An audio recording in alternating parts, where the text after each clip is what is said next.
नमस्कार। आज के श्रम समाचार में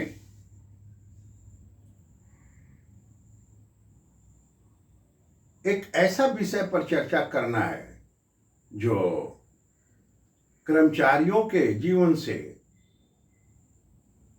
उसका संबंध है, जिसे हम पेंशन कहते हैं।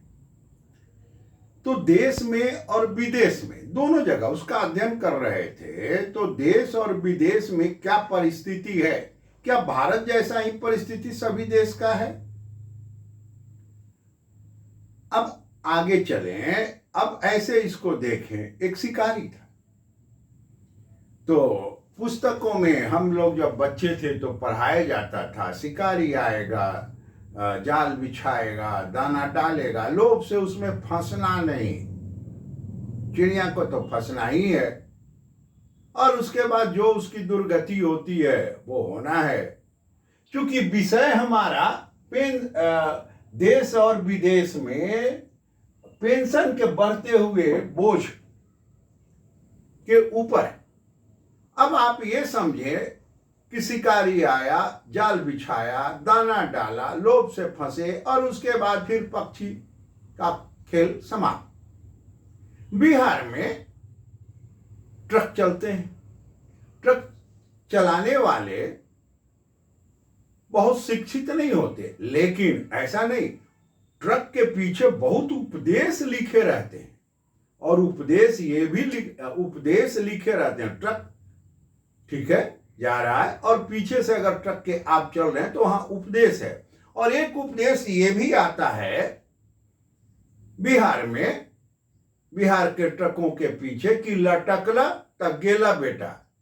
वही स्थिति ये पेंशन का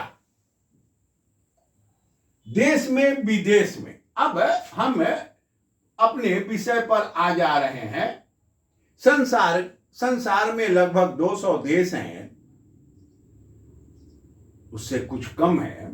उसमें 20 प्रमुख देशों के पेंशन भुगतान पर हम चर्चा कर रहे हैं, उसके बारे में अध्ययन कर रहे हैं।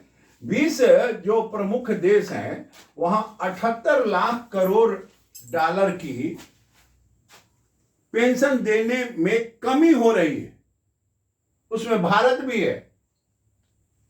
अब हर देश में किस तरह की योजना चल रही है, क्योंकि हमारे नेता, श्रम संघ के कार्यकर्ता, छात्र, एलएसडब्ल्यू के मैनेजमेंट के, उनके लिए यह बहुत जरूरी है। फिलीपींस, थाईलैंड, वियतनाम, पाकिस्तान में वित्त पोषित पेंशन है। यानी वो पेंशन वही हो गया कि उसमें कर्मचारी और सरकार, यानी सरकार के जगह पर आप प्रबंधक कहें, प्रबंधक दोनों के सहयोग से पेंशन का निर्माण होता है। चीन, Bharat, Sri Lanka, Malaysia, Indonesia, Singapore में सुधार चल रहा है पेंशन में। आपको सुधार चल रहा है पेंशन के कार्यक्रमों में। चीन एक ऐसा देश था, नारा बड़ा अच्छा होता है कि हम समाजवादी हैं, संसार में सब कुछ बराबर है, हम समाजवादी हैं, साम्यवादी हैं, यहाँ सब कोई बराबर है।